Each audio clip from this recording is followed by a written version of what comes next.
Okay, welcome everyone. Very glad to have you in this very special seminar. If you look at the title and you look at the logos, you'll understand why it is special. The moderator of this session is Mr. Paolo Magri. Let me introduce him first. He is the Vice President of ISPI, which is actually the biggest think tank in Europe and a very good friend. And ISPI is the one that's responsible for the Mediterranean dialogues, which take place on yearly basis, but this is the first time that they actually take place, that there is a regional meeting in Cairo. They take place every year in preparation for the Med conference in Rome, which is usually around the end of the year. Okay, where we had some closed meetings in the morning, and we agreed, and actually Paolo insisted that we have actually a public event where we share what we are talking about. So I welcome him, and I give him the floor to introduce his panelists. Thank you, Abla. You took some of the things I have to say, so I'm very glad I can be shorter. And no, I'm glad to be here. I'm glad to be in this center, which has been our partner since many years. Abla forgot to mention that she is a regular guest at our Rome Med seminar and a regular panelist, and so I'm glad to be here with you, and I'm glad to be promoting with you and with CAPSARC this day and this open seminar. You read the title.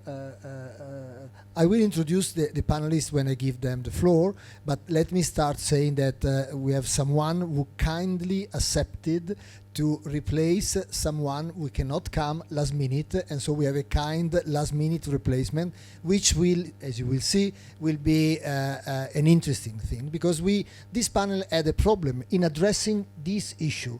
From the Gulf to the Mediterranean, the emergence of a new arc of synergies on energy and climate, ? We had no strong, apart from the moderator, no strong European view. And what happened to the chairman of the Suez authority gave us the opportunity to, thanks to your help, Michael, to add that flavor. This morning, Abla, the Italian ambassador Quaroni, opened this seminar, the closed-door seminar, saying this topic is very timely and critical. We all know that ambassadors are always very kind and gentle, especially if they open a seminar they are co-promoting, so as they were doing this morning. But I believe that indeed this topic is timely and critical, at least for 3 reasons. The first, gas discoveries in recent years have further transformed the region energy market. More gas, and even gas in countries which did not have gas. Raising this more gas, hope for geopolitical and economic changes. And so potentially, and I stress the word potentially, there is room, we think, for more dialogue among countries in the region, more gas diplomacy, more stability, more regional economic transformation. Second, at a time of more gas here, the Ukrainian war led to less gas somewhere else in Europe. At least less gas from Russia, but Russia is in one of the 3 main positions for gas and oil in the world, so it's a big issue. And less gas in Europe has made the MENA region a natural destination for Europe's quest for non-Russian gas. The two numbers, Abla. Since the war, Europe has signed 122 new energy deals. 50% on fossil, 50% on renewable, and out of the 122, 9 are with Emirates, 9 with Algeria, 8 with Qatar, 5 with Egypt, 4 with Saudi Arabia. So this second transformation potentially, and again I stress the word potentially, brings more bilateral cooperation between Europe and the MENA countries, a new strengthened cooperation. And the third, last but not the least issue, is that European countries, at the time in which they are experiencing less gas, they are also starting to realize that they may not be able to reach their own green target. And again, potentially, more cooperation with countries in the MENA region, at least with those potentially leading also in renewable. Too many more to be real. More cooperation, more stability, more economic integration, more cooperation between the two shores.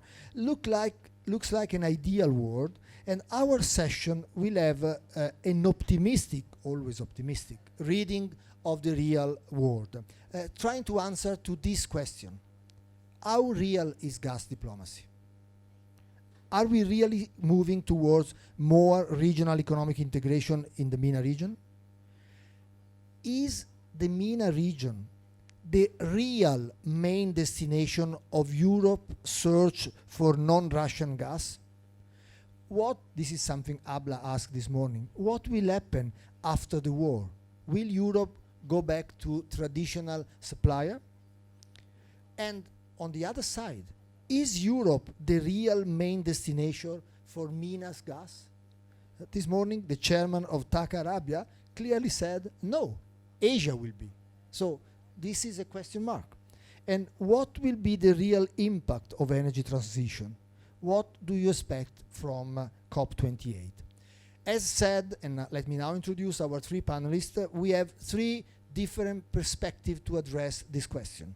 The first one is an Egyptian perspective, which is extremely relevant because Egypt is clearly a potential key player in this new energy market.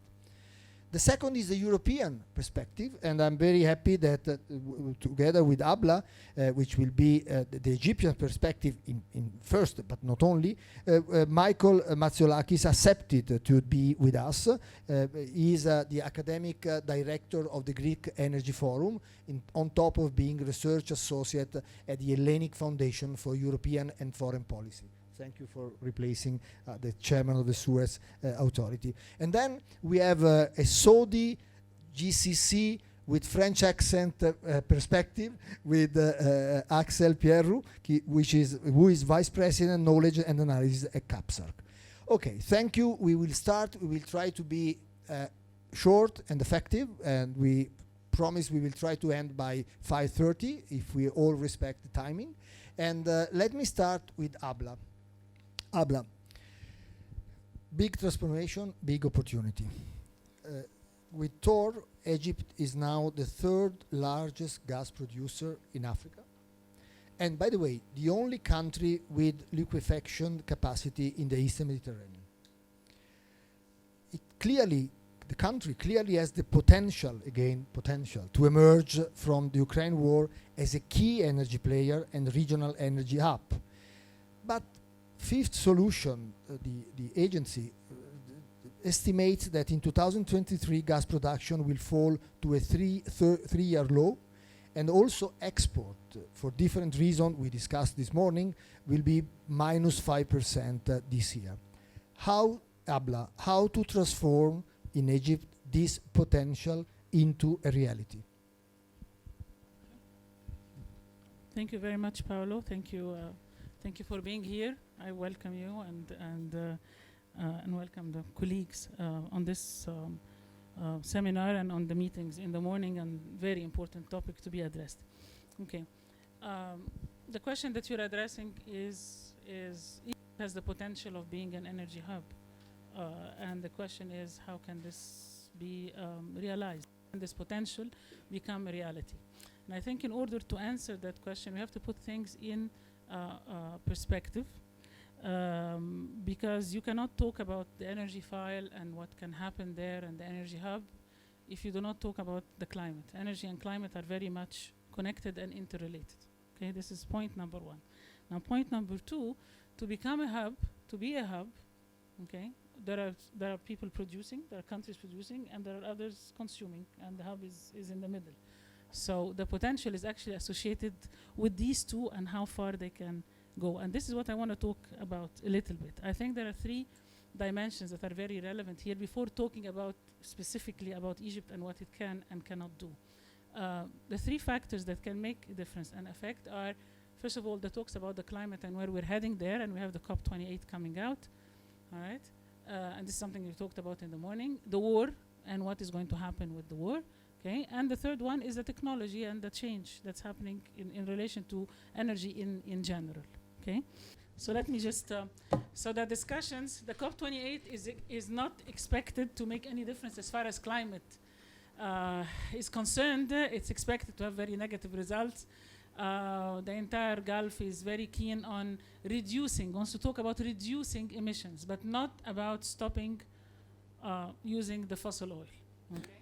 The G20 meetings have just been completed in India, and they could not agree on a position concerning the climate issue, okay, because of the interest. So what is happening there, okay, is actually having its reflection on the situation and the G20 divisions. As far as the war is concerned, the war is obviously continuing, but again, the question in the morning that was raised, what if the war ends? If it ends and we're having all those investments and all those changes and this change in the landscape, what is going to happen? Okay, and given that there are producers and consumers, the consumers here are the European countries. It is the EU. So if the EU is the consumer, and then things become suddenly nice and rosy with Russia, and there are no more sanctions, and oil can move smoothly, and it's cheap, and it doesn't have to go under the ground and over the ground, what's going to happen to all those investments? All of this is affecting the potential of Egypt becoming an energy hub, and everybody sticking to what they had agreed upon, even though we actually have the infrastructure, which, by the way, we started a long time ago to have the liquefied natural gas. On the technical part, Egypt has the physical, again, the liquidation of the natural gas, as mentioned by Paolo. We have a challenge in the sense that we do need natural gas at home to be able to produce electricity, okay?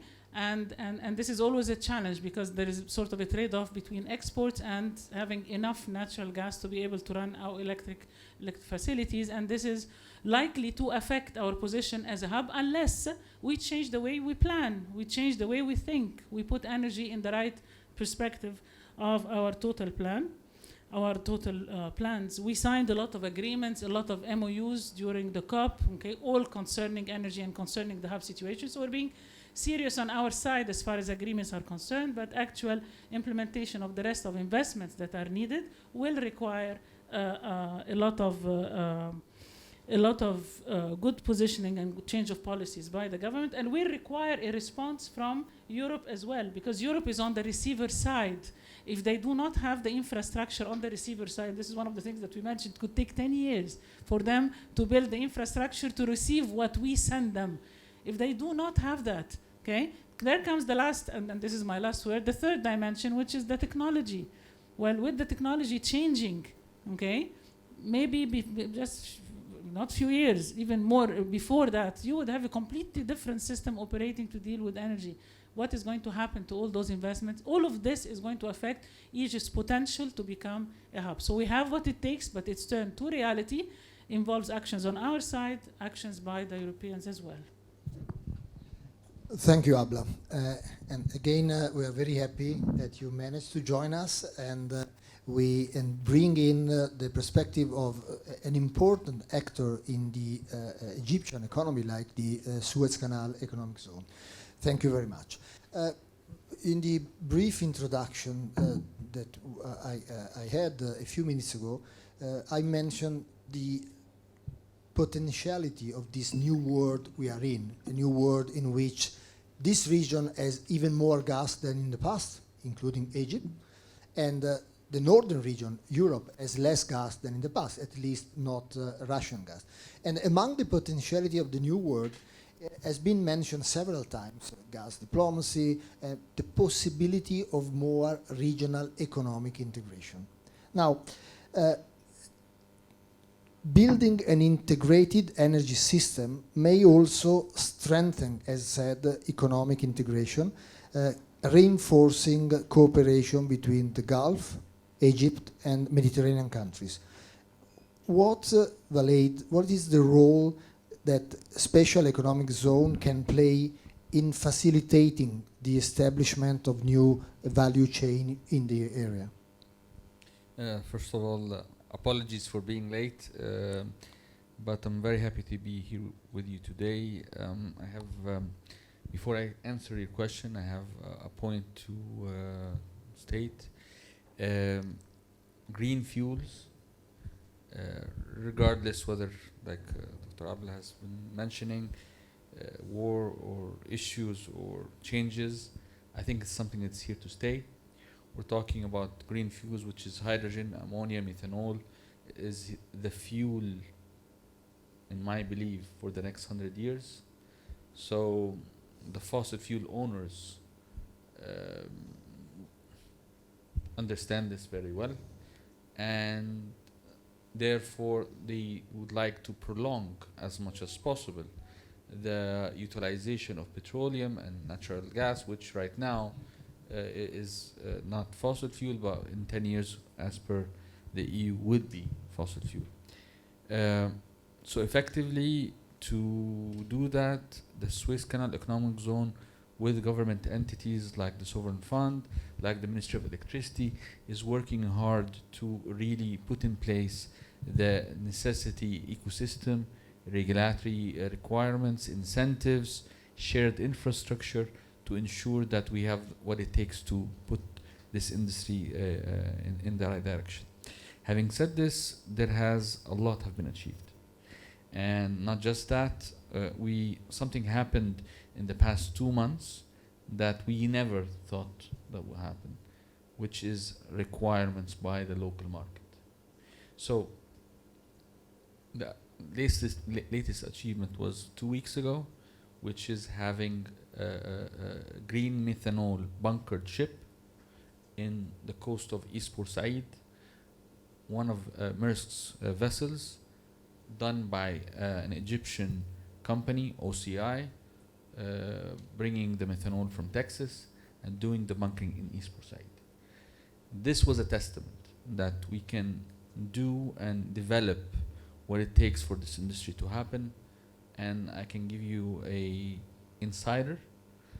By Monday, we will have the world first green methanol permit or license given to any company in the world by us. So, like I said, we have been working hard. Dr. Abla mentioned correctly that we have a lot of MOUs. These MOUs are demanded by investors, not because we like to make MOUs, but at the end of the day, they want to feel commitment by the government to put things in place. What has the government done? What the ECES zone has done?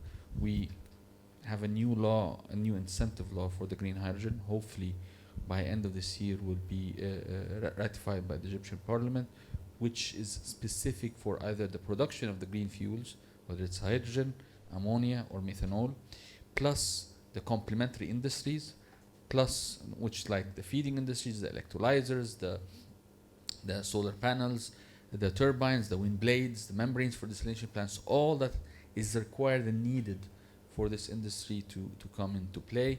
And at the same time, for the infrastructure that we would need to develop, like the desalination plants, the utility corridor. So we put all the incentive that we feel that is needed for these companies to really put things forward. Furthermore, we have worked with international partners, whether in the EU. Next week also we're hoping to have something with Rotterdam port, and Dr. Abla, the connection and integration between our ports in East Port Said or Sokhna, where we're pushing this energy out, has to be received properly by the Port of Rotterdam. Port Rotterdam has 13% of the energy sent in Europe, and Europe needs to do its part by making these investors incentivized to come and invest, because at the end of the day, even though we're starting to create a local market, the main 90% market will be for Europe. So one of the good initiatives that Germany has done which is the H2 Global Initiative, the differential between the production price and the off-taker price is helping a lot of investors to come in and start to be serious about this within the zone. But having said this, is it enough? No, there's a lot more for that to happen. So what are we doing? We're adding to the shared facilities. One of the issues with the green hydrogen or the green fuels, no matter what they are, is their cost. Compared to other energies, they're quite expensive right now. But with scalability, with shared facilities that will decrease their capex, with Egypt having maybe one of the best renewables around the world. I saw other countries, they don't have our wind, they don't have simply and the price, and they don't have the solar power that we produce. Both of these really giving us an edge. Our location being very close to Europe. Also the ability, you can produce the green hydrogen here, or you can send it through a cable like the one that's being done with Greece, and then the hydrogen can produce there. So there's options. But at the end of the day, the renewables has to come from Egypt. This is where we have the advantage. This is where we have the infrastructure. The investment that was done by the Egyptian government and the zone, this is something that of great importance that is helping these investors to take in place. Thank you. I will have later a specific question on this issue that you raised right now. Michalis, how would you answer to Abla's concern that when the war ends, Europe could go back to the usual pattern, or put it in more broadly, what do you think are going to be the long-term impact of the war on Europe's European policy on energy market? Thank you. Thank you for the question. Thank you for the invitation. And, I'm sorry that I didn't take your place. I'm happy I didn't take your place, but I'm sorry I'm squeezed myself here. Let me say this. Regardless of what happens with Russia, I will tell you what I believe will happen, but regardless that, to put it bluntly, the way things are going right now for the European Union, I think they're not going to work with the Eastern Mediterranean. Because the European Union is doing right now, in my humble opinion, the same mistake that they did with Russia, they do with the United States. Just like Russia for Europe was the easy solution to find the natural gas we need as easy and as possible as it gets, regardless of the political consequences, now, run away from Russia, we fall in the arms of the United States. We in the and European China. Union. Yeah, but On solar. when it comes, sure, that's for the whole of the world. But when it comes to gas, the European Union right now falls into the arms of the United States.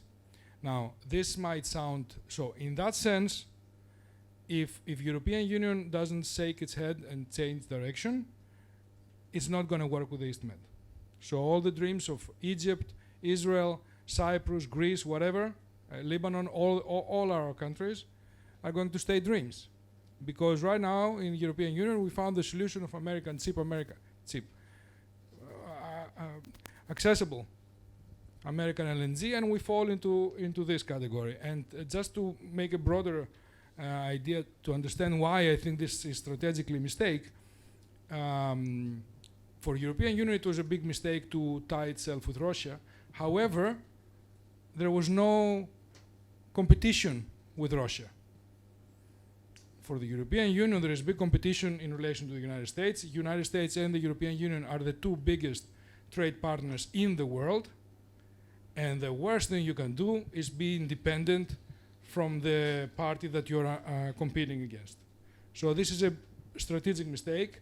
I would hope that the European Union will see this mistake before it's too late, before it will experience something as bad as Russia, in different terms, in economic war terms. I wouldn't be too sure, because we have to remember that 2014 there was already a crisis with Russian gas, and the European Union didn't learn from that.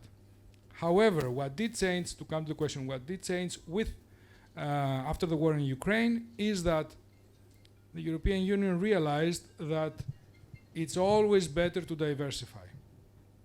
And the difference and the big advantage of the Eastern Mediterranean and of Egypt and the region in relation to the United States is that gas can be easier and more reliable than what we think in comparison to the United States.